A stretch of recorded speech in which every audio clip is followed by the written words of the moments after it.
on évoquera la question des seuils d'activité et des niveaux dans la seconde discussion. Donc là, je propose qu'il y ait le deuxième exposé de François Golfier de Lyon sur « Y a-t-il une formation à recommander pour les futurs chirurgiens cancérologues ?»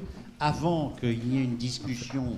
Emmanuel Baranger, qui est à Nice, et donnera son point de vue. Et puis nous aurons une discussion sur la partie formation. Ensuite, on verra pour l'activité. Alors, François Golfier, donc...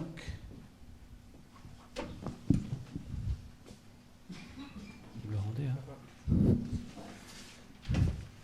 hein. Monsieur le Président, Monsieur le Doyen, Mesdames et Messieurs, Mesdames, je tiens à souligner d'ailleurs que dans l'audience, vous n'êtes que deux, ce qui témoigne que nous avons beaucoup de progrès de formation à faire.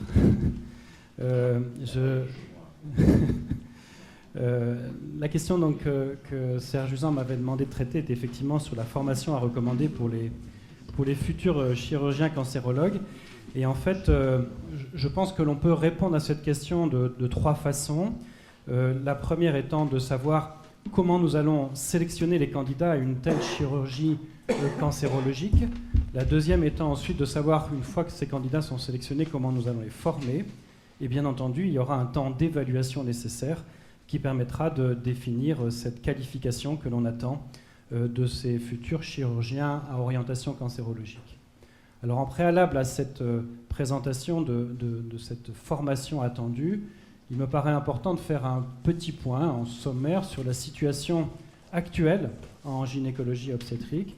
Vous rappelez à chacun d'entre vous qu'un DES qualifiant de gynécologie obstétrique existe avec une formation chirurgicale à niveau extrêmement variable, que ce soit une variabilité en qualité chirurgicale, une variabilité en effectif de patientes prises en charge, une variabilité en population de patientes à soigner.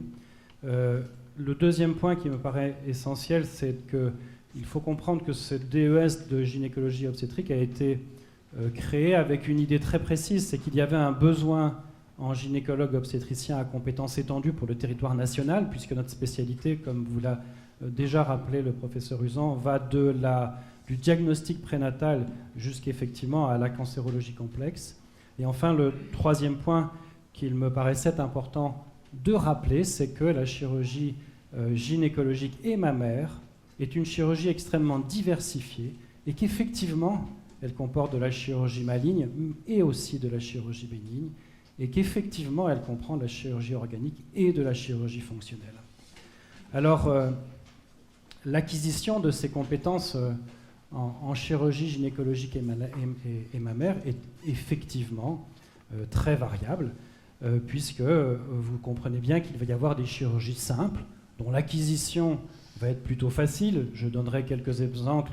Cette simplicité ne vise pas à dénigrer cette activité chirurgicale, mais à faire comprendre que le niveau de compétence attendu est moindre que pour d'autres. Je prends la chirurgie mammaire pour l'essentiel.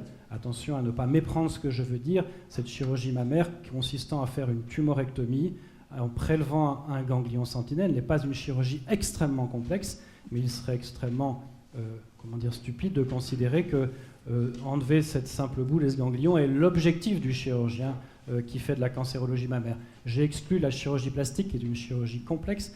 À mon avis, on peut difficilement associer la fonction de chirurgien cancérologue à la fonction de chirurgien plasticien. C'est une opinion personnelle. Je sais que dans l'audience, certains pourront dire l'inverse, que le chirurgien gynécologue qui fait la chirurgie mammaire devrait avoir une compétence étendue en chirurgie plastique. Je ne le pense pas. Deuxième type de chirurgie à acquisition plutôt simple, c'est la chirurgie gynécologique pelvienne courante. Chacun le comprendra, tout ce qui est pathologie annexielle ou utérine bénigne demande une compétence relativement simple à acquérir. Relativisons ce mot simple, il faut avoir pratiqué suffisamment pour pouvoir prétendre faire cette chirurgie correctement. Et puis il y a des chirurgies complexes, on vient de l'évoquer, complexes d'acquisition difficile, voire très difficile. Et j'insiste sur ce point, c'est que dans ces chirurgies complexes, il n'y a pas que la chirurgie maligne. Léon vient de l'évoquer d'un mot en parlant de la chirurgie d'endométriose. Et nous savons ici, et je sais que dans l'audience, il y a plusieurs chirurgiens très sensibles à ça, au fait que la chirurgie de l'endométriose est une chirurgie hautement complexe. Vous le savez, elle peut être plus complexe qu'une chirurgie maligne. Et il serait un peu dommage de vouloir scinder la chirurgie cancérologique de la chirurgie gynécologique bénigne, en particulier d'endométriose, compliquée et hautement compliquée, d'autant plus qu'il s'agit généralement de femmes jeunes, où l'objectif prioritaire est la conservation des capacités de reproduction. Certains prolapsus pourraient éventuellement d'ailleurs être associés à ces chirurgies complexes, et bien entendu certaines chirurgies malignes gynécologiques, on l'a évoqué. Mais est-ce à dire que toutes les chirurgies gynécologiques malignes sont des chirurgies complexes? La réponse est évidemment non, et il faudrait bien faire attention à ne pas tout associer comme étant nécessairement de l'ultra complexe. Alors, les écueils auxquels j'ai réfléchi en préparant cette présentation sur les modalités d'enseignement de cette chirurgie gynécologique cancérologique, le premier, c'était de couper justement l'enseignement de la chirurgie bénigne complexe de la chirurgie maligne complexe. Vous l'avez évoqué tout à l'heure sur cette complémentarité dans ces chirurgies. Ça me paraît un écueil dangereux que de vouloir faire une distinction absolue. La deuxième chose qui me paraît très dangereuse, c'est de dissocier la formation à la technicité chirurgicale, vous l'avez déjà tous évoqué, de la formation à la compétence médicale globale dans la prise en charge du cancer. C'est tout un point tout à fait évident. Et enfin, le troisième écueil, qui serait de se focaliser sur le seul nombre de procédures à réaliser. Sur le seul nombre de procédures à réaliser. On va rediscuter en 2-3 mots du nombre de procédures que l'on pourrait imaginer devoir réaliser avant de prétendre avoir une compétence chirurgicale, mais vous devez immédiatement avoir à l'esprit que la critique va fuser en disant mais pour qui se prennent-ils pour définir une limite minimale de gestes à réaliser? Je prendrai l'exemple de mon maître Daniel Dargent qui, il y a quelques années, considérait que le nombre minimal de cancers du col à opérer pour pouvoir prétendre à faire de la chirurgie cancérologique du col était de 36, sachant qu'il faisait 36 cancers dans le service à cette époque. Donc c'est une boutade pour vous faire comprendre que si vous définissez des critères de nombre, par définition, ceux qui vont définir les critères vont avoir tendance à définir le critère qui l'arrange un petit peu en termes de sa pratique chirurgicale, parce qu'on a tous besoin de reconnaissance, me semble-t-il. Le point suivant, c'est comment sélectionner les candidats. Alors, c'était la première question. Une sélection, bien sûr, qui va être basée sur l'orientation chirurgicale du DES. Léon Boubli l'a déjà évoqué. Je pense que l'on pourrait assez facilement exiger de ces candidats qu'ils aient fait au moins 3 semestres de formation en chirurgie non gynécologique. C'est très simple à faire quand on a une volonté d'avoir un cursus chirurgical. Je pense que l'on pourrait demander à ces candidats d'avoir effectué au moins 3 stages validants pour la cancérologie. C'est également généralement très simple de pouvoir le faire dans la plupart de nos villes françaises sans mettre en difficulté un étudiant d'une ville qui serait de moyenne importance et qui aurait soi-disant un peu moins de facilité d'accès. C'est vraiment quelque chose de réalisable. Je dirais qu'une deuxième méthode de sélection pourrait être basée sur les formations complémentaires réalisées en cours de DES. Je pense que ces candidats doivent manifester un désir d'acquérir des compétences en cancérologie ou en chirurgie complexe, et on pourrait prendre en compte la réalisation de diplômes d'oncologie sur le plan gynécologique et mammaire, de diplômes de chirurgie ou d'inscription à un master à orientation chirurgicale ou cancérologique. Ces éléments témoigneraient de la volonté du candidat de s'impliquer spécifiquement dans ce domaine de la chirurgie cancérologique ou de la chirurgie en tout cas pelvienne complexe ou de la chirurgie mammaire complexe. Et enfin, on pourrait imaginer une sélection basée sur le travail scientifique qui a été réalisé pendant le cursus du DES. On ne demande pas à tous les internes DES d'avoir 5 publications en premier auteur, Sachez qu'à Lyon, on exige qu'un interne en fin de cursus ait au moins 3 communications ou publications en auteur responsable à son nom.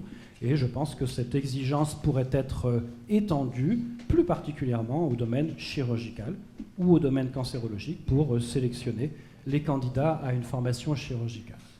Les communications en congrès nationaux ou internationaux sont bien entendu également une façon d'évaluer cette implication.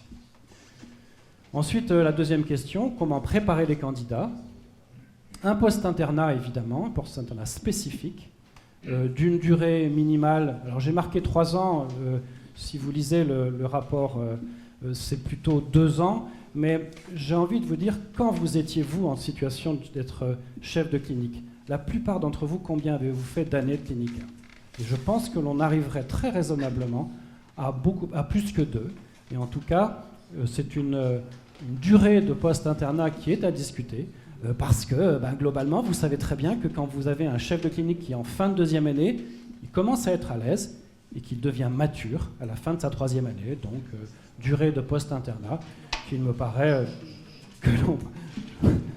Alors, je pense que dans ce post-internat, on peut d'ailleurs spécifiquement, et ceci est important, ça fait partie de l'ouverture d'esprit à mon avis, pouvoir inclure un séjour à l'étranger dans un service dédié à la chirurgie pelvienne complexe, qu'elle soit cancérologique, qu'elle ne soit pas cancérologique. Nous avons d'excellentes relations avec nos amis canadiens, par exemple, nos amis hollandais, nos amis belges. On arrive à faire ces collaborations et à envoyer des jeunes dans des services de haute qualité où la culture de l'oncologie gynécologique existe bien avant qu'on ne l'ait évoquée en France.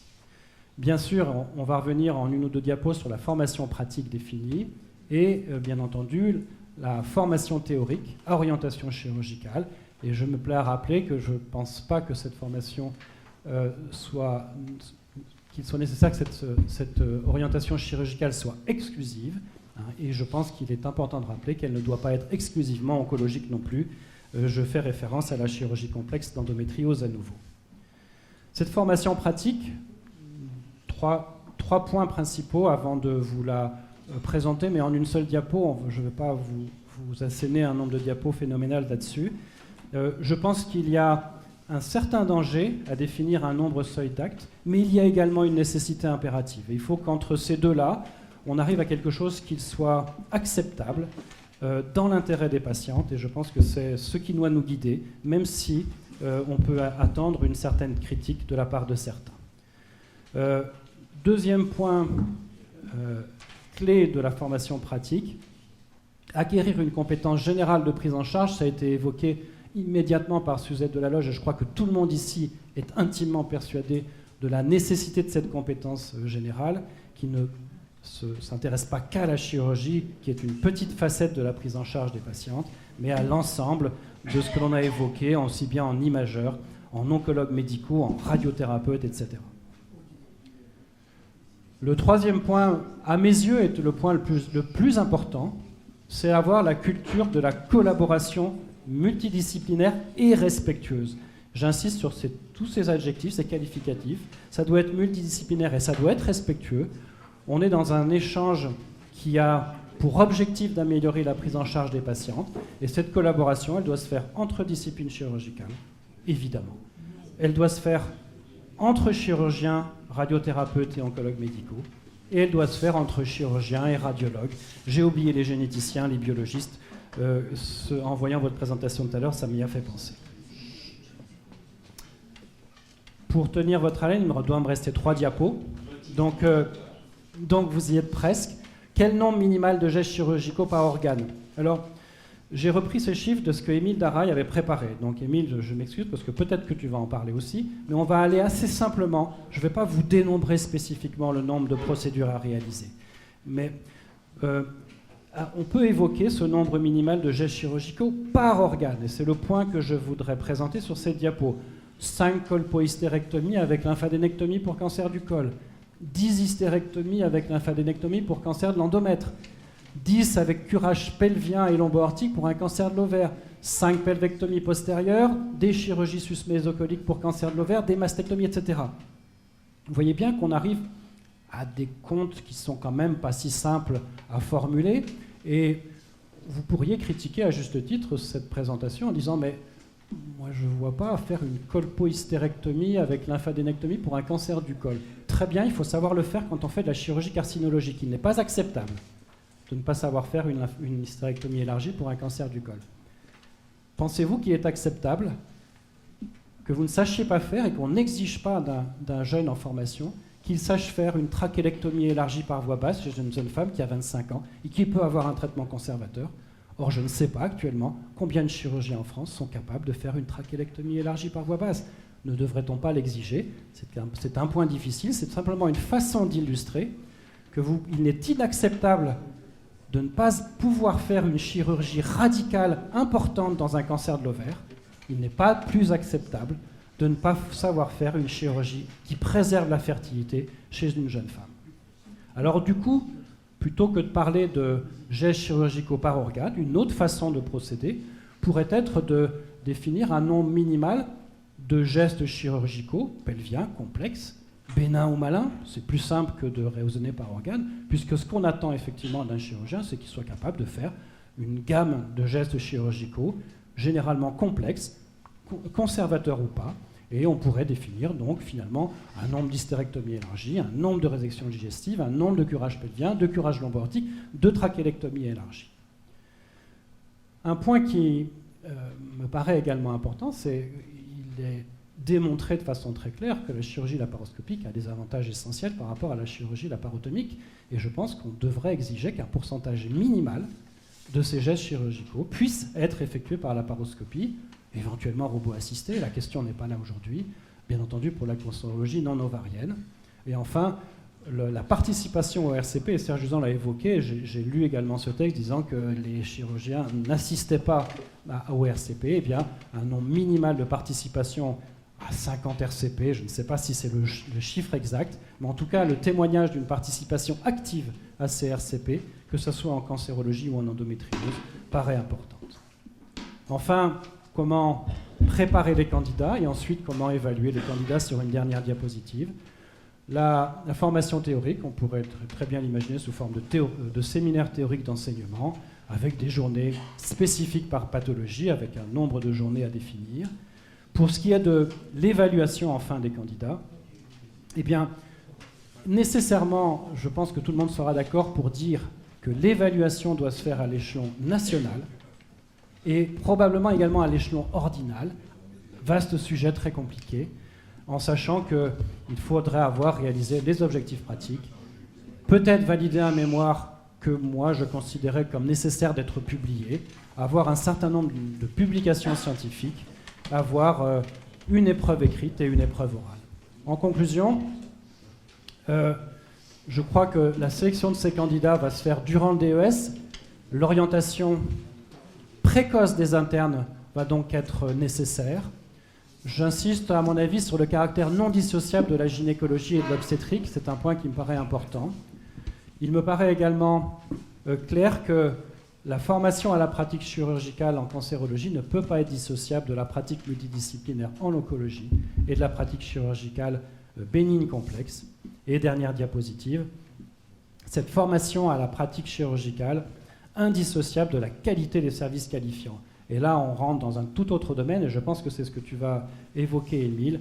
On va faire un peu la transition ainsi, en disant qu'un service n'est pas nécessairement qualifiant pour la chirurgie mammaire et pelvienne. Vous avez des services qui ont une très grosse majorité de chirurgie mammaire et d'autres de chirurgie pelvienne.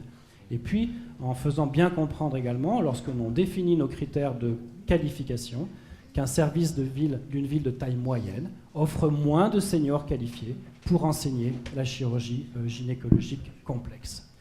Voilà ce que je voulais vous présenter en disant que ce n'est qu'au prix de cette redéfinition des critères de qualification des futurs chirurgiens gynécologues cancérologues que l'on arrivera à optimiser la prise en charge de la pathologie gynécologique féminine. Je vous remercie. D'abord la parole à Emmanuel Baranger, qui, je le rappelle, est au centre La Cassagne. Alors il a d'abord sévi à l'hôpital Tenon. J'allais rappeler tout ça, mais allez-y. Oui, non, mais tu vas le rappeler pour t'en excuser. Il a aujourd'hui un exercice exclusif dans un centre de lutte contre le cancer. Donc c'est vraiment l'évolution de quelqu'un qui a pris des gardes d'obstétrique, puis qui a fait surtout de la chirurgie. Mais tu nous redonnes ces éléments-là et tu nous dis tes commentaires, Emmanuel. Oui, donc je vais être très bref. Hein. Je ne vais pas reprendre l'ensemble de la présentation qui est complète par François Golfier. Simplement, je n'ai pas votre expérience, votre ancienneté dans ce domaine de la cancérologie, mais je m'interroge. Et c'est ces interrogations que je voulais présenter qui probablement feront l'objet d'une discussion. Premièrement, la prise en charge optimale des cancers de la femme, que ce soit le cancer du sein ou le cancer pelvien, est-ce que c'est une affaire de technicité, donc de compétences chirurgicales exclusivement? Est-ce que c'est une affaire de connaissances ou exclusivement d'équipes appropriées pour cette prise en charge? C'était ma première interrogation. La deuxième, c'était le parallèle avec l'obstétrique que vous avez parfaitement souligné, qui est un beau modèle. En effet, on parle de niveau 1, niveau 2, niveau 3.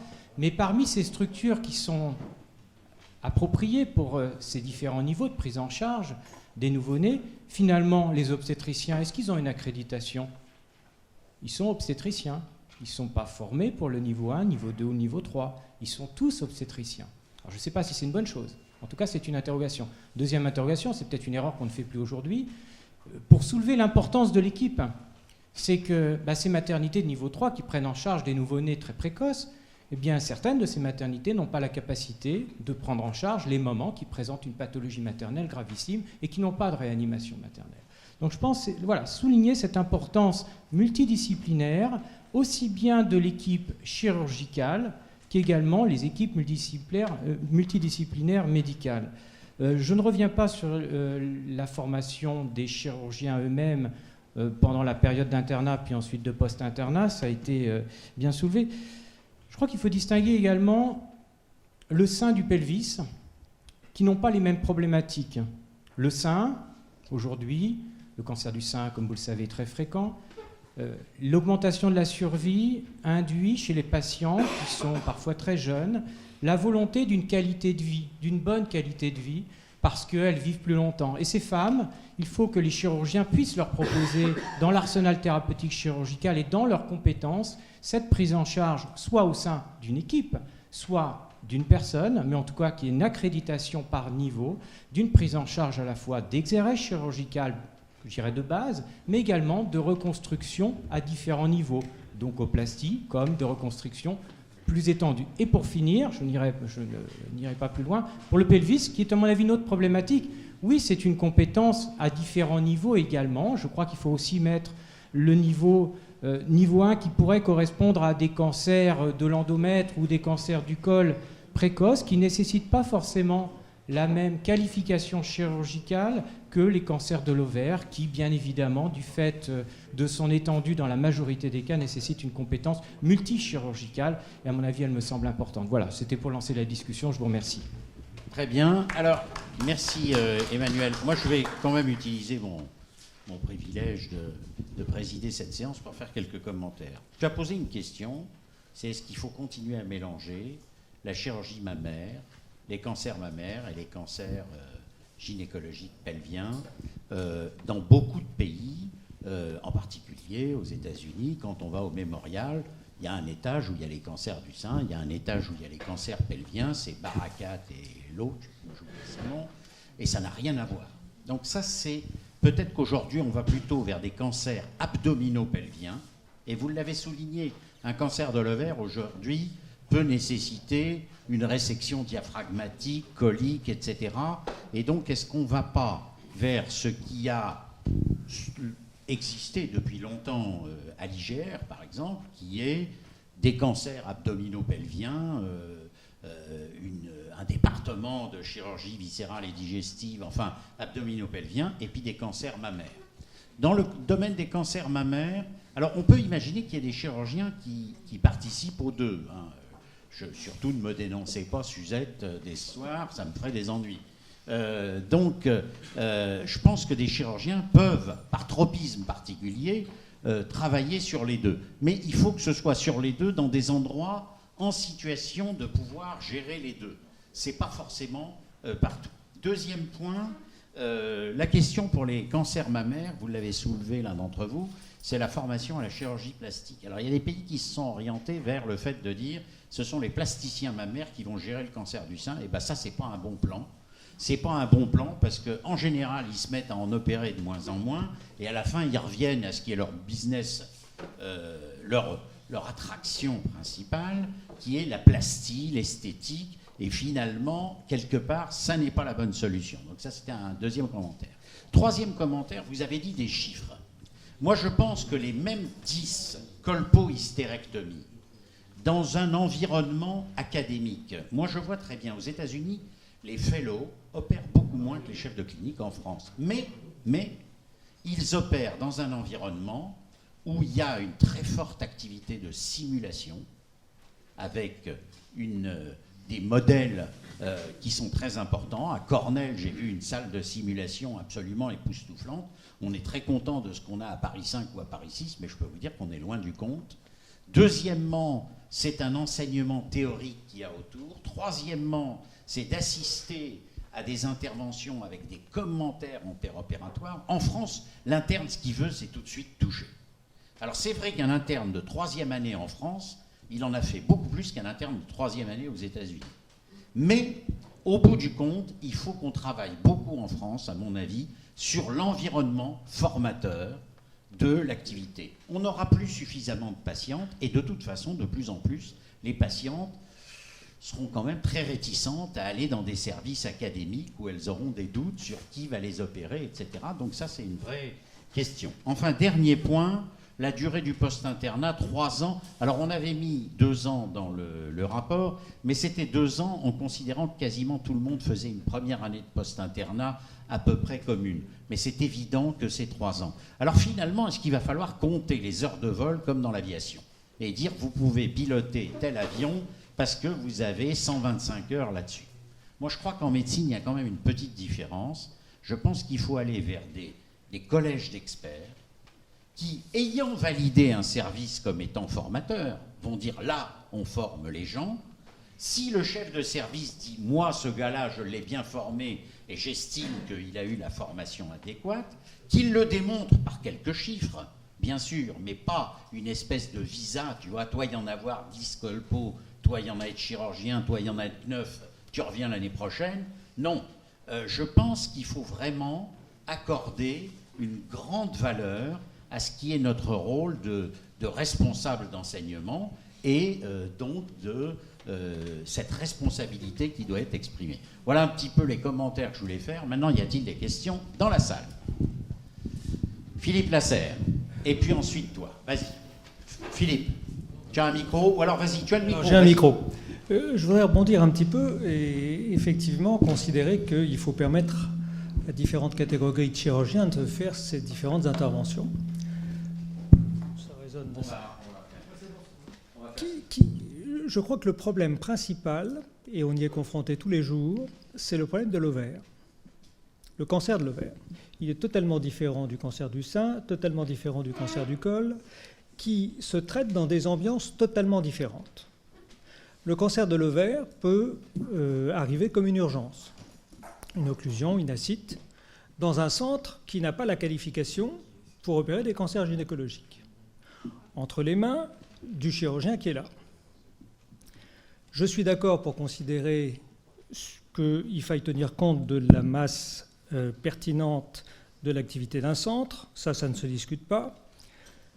Mais quand on dit, comme l'a dit M. Boublil à juste titre à partir de la littérature, que le cancer de l'ovaire est traité au mieux par un chirurgien oncologue gynécologue, je pose la question, en quoi est-ce qu'un chirurgien digestif, oncologue, habitué au RCP, habitué à la chirurgie oncologique du rectum et du côlon, habitué au curage, habitué à la pathologie gynécologique bénigne, quels arguments peut-on trouver pour empêcher un chirurgien qualifié de cette façon pour ne pas opérer un cancer de l'ovaire?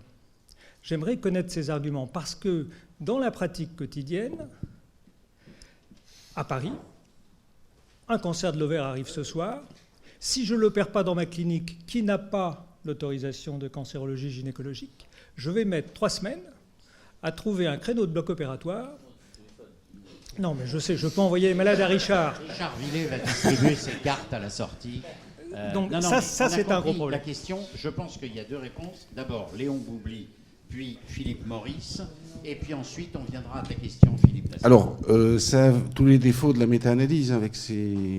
C'est une évaluation globale dans 3 situations. Il ne s'agit pas d'opposer telle ou telle catégorie. Il est évident qu'un chirurgien digestif avec une très forte orientation oncologique aura toutes les qualifications pour les opérer. Mais il y a la vraie vie aussi, et le constat a été fait que quel que soit le paramètre qu'on mesurait, les meilleures chances étaient données lorsqu'on avait un oncologue gynécologue. Ça veut dire que c'est peut-être au point de départ une sensibilité particulière de chirurgie pelvienne, mais formé à tous les exercices de ce type de chirurgie.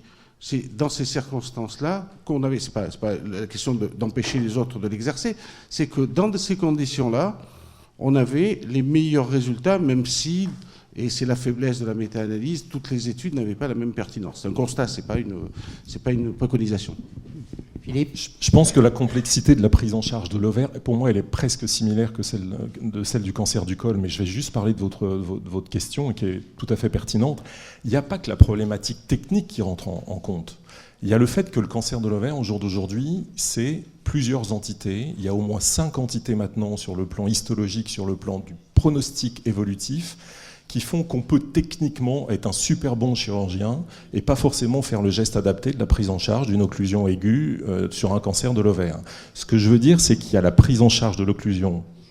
Et par exemple, pour vous donner un exemple précis, quand on voit une patiente nous qui arrive pour une occlusion qui souvent est associée à une grosse ascite, une carcinose péritonéale, on se pose plus la question, en dehors de l'énorme distension colique qui nécessite une stomie de dérivation, de débuter par une chimio après une confirmation histologique pour essayer de faire réduire la masse tumorale et éviter à cette patiente d'être stomisée. Je ne dis pas qu'il faut faire ça à tout le monde, mais ce que je pense, c'est que le chirurgien qui prendra le mieux en charge la patiente, c'est celui qui connaît l'histoire naturelle de toutes les possibilités histologiques de la pathologie. Et ça nécessite d'avoir une absolue connaissance de l'histoire naturelle de la maladie et pas seulement la connaissance technique qui est un préacquis absolument indispensable. Mais au-delà de la technique, il y a la connaissance de l'histoire naturelle de la maladie et des possibilités thérapeutiques qu'a évoquées Suzette, qui sont extrêmement évolutives au jour d'aujourd'hui. Mais ça n'exclut pas un chirurgien non gynécologue de diplôme d'avoir acquis ces connaissances et de les exprimer à ce moment-là. Je te ferai remarquer que moi j'ai parlé de chirurgie abdominopelvienne, j'ai d'ailleurs poussé à ce qu'à Tenon, il y ait 2 services très voisins parce que la fongibilité des techniques au service de la mise en commun des connaissances, c'est quand même ce qu'il y a de mieux en médecine. Alors là, je suis parfaitement d'accord, mais le problème, c'est qu'on parle, et on va y arriver dans les prochaines semaines avec tout ce qui se passe à l'INCa, on est dans la chirurgie d'organes.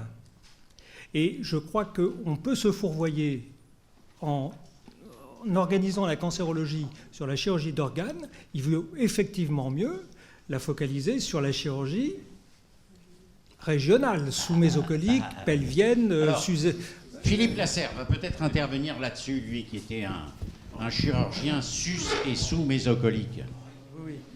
Non, je crois que l'ovaire, effectivement, c'est très particulier parce qu'on a dit qu'il faut être pris en charge par effectivement un gynécologue, oncologue, mais il y a le problème quand même des coupoles diaphragmatiques, il y a quand même la gâchette du son. Est-ce qu'on aura suffisamment Est-ce qu'on aura suffisamment de gens compétents pour les prendre en charge? Bon, alors l'IGR, ça ne se posait pas, ce n'était pas le problème, mais là, ça va être une vraie difficulté, c'est l'ovaire. Je suis bien d'accord. Je pense que, comme tu l'as dit, il faut séparer le sein de la gynécologie. On est d'accord. Moi, je vais juste poser une question et revenir sur le sein. On nous a dit la tumorectomie et le ganglion sentinelle, c'est facile. En fait, ce n'est pas une chirurgie facile, je ne suis pas d'accord du tout. On peut aboutir à des catastrophes dans une tumorectomie. Et c'est pour ça que j'aimais bien que les plasticiens apprennent aux chirurgiens à faire des tumorectomies. C'est pour ça que, peut-être pas des plasticiens purs, mais je pense que le chirurgien scénologue doit être un oncoplasticien. C'est absolument évident, et d'ailleurs de plus en plus les jeunes, je dirais les jeunes chirurgiens scénologues, vont tous passer dans des services où il y a des plasticiens et ils font un certain nombre de gestes d'oncoplastie qui sont facilement accessibles. Moi, j'ai vécu une période où je disais tout ce qui est au-dessus, dans les 2 cadrans supérieurs, le meilleur plasticien, c'est Newton, parce que, bon, ça va se remodeler, mais ça n'était pas forcément très intelligent. Donc les jeunes scénologues, chirurgiens scénologues, ont clairement conscience aujourd'hui, ils savent déplacer une aréole, il n'y a pas besoin d'être un chirurgien plasticien pour déplacer une aréole. Un commentaire ici. Oui, je voulais 2-3 points. D'une part, vous avez évoqué les problèmes de l'enseignement théorique. Et je pense que c'est très important et que ce soit un enseignement théorique qui soit national. En urologie, on l'a testé en créant, il y a 20 ans, l'enseignement du collège d'urologie qui était national. Ce qui a permis d'uniformiser par le haut la qualité et d'éviter tout un tas d'habitudes régionales, historiques, qui reposaient sur rien. Et à partir du moment où on a fait cet enseignement national, les internes, en voyant dans d'autres services, on faisait autrement et réfléchissant là-dessus, ont amené, en fin de compte, les universitaires eux-mêmes à réfléchir là-dessus. Donc ça, c'était le premier point. Le deuxième point, c'est que je crois que les problèmes d'organisation de services et le fait que les chirurgiens s'organisent, alors pour le cancer, mais également, nous, pour toute la partie de la statique pelvienne de l'incontinence, on a des staffs pluridisciplinaires. Je pense que maintenant, un chirurgien qui est un chirurgien seul dans son coin, un chirurgien mort, s'il n'y a que le chirurgien qui est mort, encore, c'est pas grave. Donc, je pense qu'il faut faire attention. Le fonctionnement de la chirurgie n'est plus du tout le même, que ce soit dans le cancer ou dans les autres pathologies. Troisièmement, j'ai bien apprécié la notion de chirurgie complexe, qu'elle soit bénigne ou maligne. En urologie, on le voit très bien, toute la chirurgie de réparation des organes sur le plan urologique, il a été maîtrisé par la chirurgie de la tuberculose, par la chirurgie des anomalies congénitales, pas du tout par la chirurgie du cancer. Et c'était un des arguments pour lesquels on pensait, et on avait eu, quand j'étais président de l'Association française d'urologie, des discussions avec les centres anticancéreux, on disait ça va être des chirurgiens qui ne font que du cancer. On disait oui, mais pour toute la chirurgie réparatrice, c'est exactement ce que vous avez dit d'ailleurs, et ça a évolué, il faut être capable non seulement de faire la chirurgie d'exérèse, avec toute la chirurgie, notamment ganglionnaire, qui pendant longtemps n'a pas été suffisamment étudiée, mais également toute la chirurgie réparatrice, comme on a parlé pour la plastique du sein.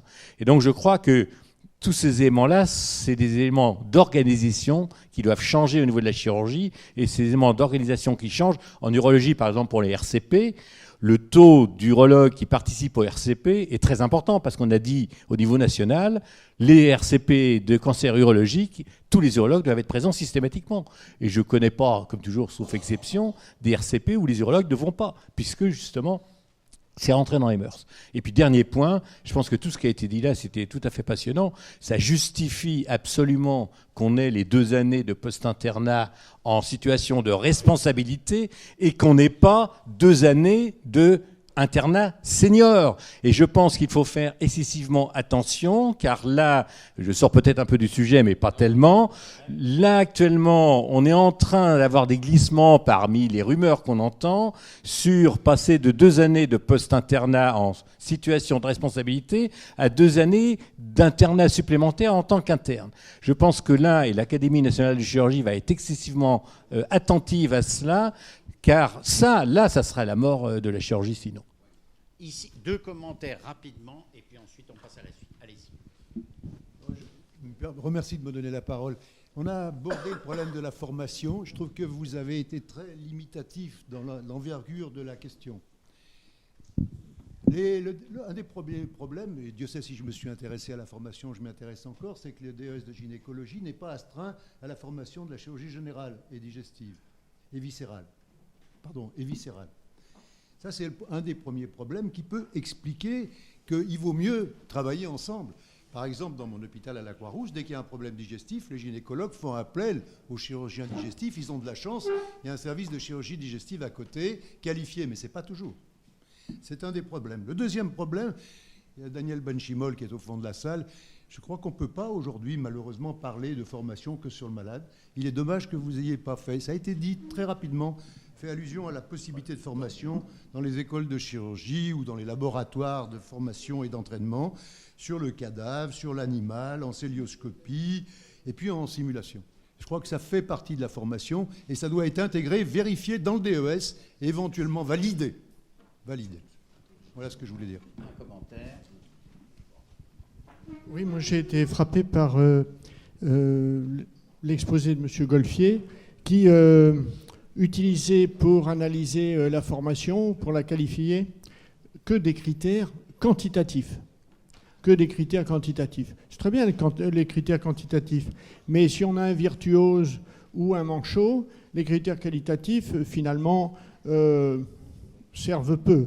Et pour avoir été très souvent dans des concours de chirurgie, ça se termine toujours. Est-ce que tu crois qu'il opérerait ta femme? Donc le critère qualitatif, moi, me manque. Et je pense qu'en le gommant, on enlève tout pouvoir au tutorat. Tu as raison, le critère qualitatif existe, mais il n'est qu'exceptionnellement utilisé. Moi, en tant que doyen, combien de fois par an je reçois un élément me disant un tel en chirurgie n'est même pas un manchot, mais c'est un branquignol ou un fou, j'en ai un tous les 5 ans. Donc je suppose que tous les autres sont simplement, les internes sont des mistigris. On se les repasse. Et puis on dit, celui-là, au moins, il ne sera pas chef chez moi. Et donc, on le voit bien au niveau du clinica, quand on voit des internes qui commencent à se balader sévèrement, et on voit bien qu'ils se sont transformés en mistigris. Les Américains appellent ça l'interne patate chaude. Ça revient exactement au même. J'ai vu Daniel Benchimol quand même sur la simulation, et puis je suis désolé, il y aura une discussion générale à la fin, on reviendra. Juste un dernier commentaire, puis on passe à la suite.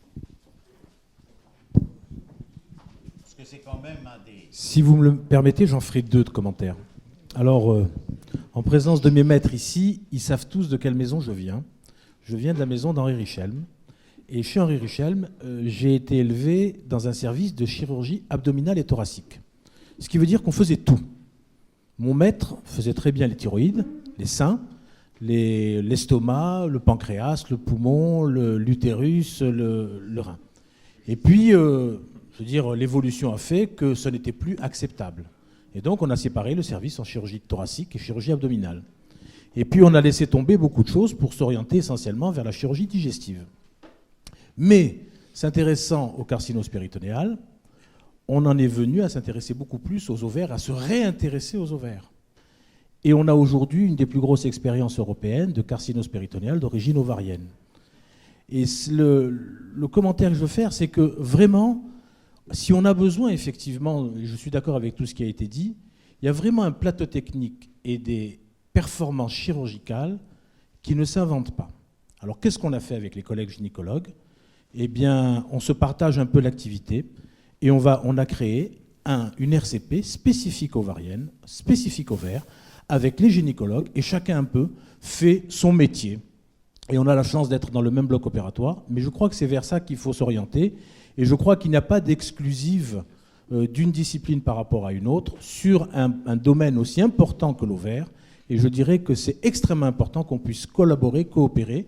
Et ils ne peuvent pas tout faire, les gynécologues. Ils ne peuvent pas s'occuper des carcinoses péritonéales. Comme nous, eh bien, on ne peut pas s'occuper de toutes les pathologies bénignes gynécologiques. Ce qui fait qu'on fait bien, je crois, les cancers de l'ovaire extrêmement graves. Et par la carcinose et par ces malades-là, on en est venu à s'occuper de la maladie carcinologique ovarienne à des stades plus précoces, mais en coopération avec les gynécologues. Ensuite, sur la formation, alors là, Serge, là je vais t'interpeller un petit peu parce qu'on a un vrai problème, c'est qu'effectivement, les gynécologues ne passent pas le DS de chirurgie générale. Ils ne passent pas par le creuset. Alors nous, maintenant, les gynécologues chez nous, ils viennent tous chez nous au moins 6 mois à cause de l'ovaire, parce qu'ils savent qu'on en fait beaucoup. Mais par contre, ce qu'on a fait, c'est que la simulation a été intégrée dans le DES de chirurgie générale pendant 2 ans, et on a intégré les internes de gynécologie dans la formation du DES de chirurgie générale, de la même façon d'ailleurs que les médecins urgentistes qui participent à certaines des séances, en particulier dans le centre de simulation. Et je crois que les écoles de chirurgie telles qu'on les conçoit et telles qu'on les espère, elles doivent intégrer aussi l'ensemble des spécialités qui gravitent autour de la chirurgie générale pour que justement ils aient une culture commune. Alors, 2 brefs commentaires avant, c'est Émile qui va vous aller vers le... 2 brefs commentaires sur ce que vient de dire Daniel. Bon, je pense qu'on ne peut pas dire qu'il faut attendre la carcinose péritonéale pour être sûr que c'est un tel ou un tel qui va opérer une patiente. Moi, j'ai encore confié une patiente à Émile la semaine dernière. Tout disait qu'il n'y avait pas de carcinose péritonéale, puis il y en avait une, ça tombe bien, il sait les gérer. Donc, je dirais que nous, avec les chirurgiens viscéraux de Tenon, j'allais dire on partage les mêmes lits. Non, nos patients partagent les mêmes lits, donc ce qui veut dire qu'il y a une fongibilité très importante. Ça, je crois que c'est absolument capital, qu'il faut qu'il y ait une circulation des idées, des techniques et des patients. Le deuxième point sur la partie chirurgie générale, j'ai eu à résoudre cette question-là, puisque pendant 18 ans, j'ai dirigé le CNU de gynéco-obstétrique. Eh bien, il y avait tellement de notions à obtenir en échographie, etc., qu'on n'arrivait pas à tout caser là-dedans. Donc, le choix vers lequel j'ai poussé, c'est de dire que assez vite, les internes doivent savoir s'ils veulent avoir plutôt un exercice chirurgical ou pas, et pour ceux qui l'ont, d'aller dans plus de services de chirurgie viscérale. Mais votre solution qui consiste à ouvrir la formation par modélisation aux chirurgiens gynécologues va être sûrement un modèle qu'il va falloir exporter, et c'est à mon successeur au CNU d'y penser encore plus. Alors Émile, vous avez la parole sur faut-il instaurer des niveaux, une gradation des soins, et si oui, comment les imaginer? Et puis ensuite, on demandera à Richard Villet de nous parler de l'accréditation. Richard Villet qui se fout éperdument de ce que je dis, puisque monsieur fait le dandy. Et ensuite, Denis Kerleux et Philippe Maurice apporteront leurs commentaires. Et puis, on gardera la DPC pour la fin. Voilà. Émile.